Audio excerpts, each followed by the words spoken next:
Kérdés volt az elmúlt napokban, de mennyi lesz a fogyasztásom? Hát én ezt nem fogom tudni megmondani.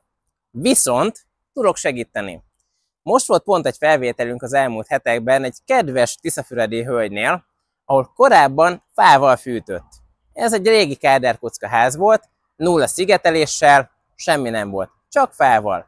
Őnál a fűtésköltség korábban kb. 500-600 ezer forint volt egy fűtési szezonra. Drága.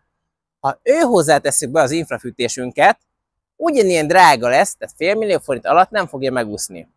Viszont, hogyha van egy jól szigetelt ingatlanod, amit most építesz fel, az alapján fogok tudni neked mondani meg körülbelül fogyasztást. Ott tudom, hogy mondjuk 20-25 watt az energiaveszteség négyzetméterenként, ebben az esetben 150-170 forint alatt ki fogod hozni az egész éves fűtés költségedet. Ez már barátságosabb, ugye? Ezért kell szigetelned.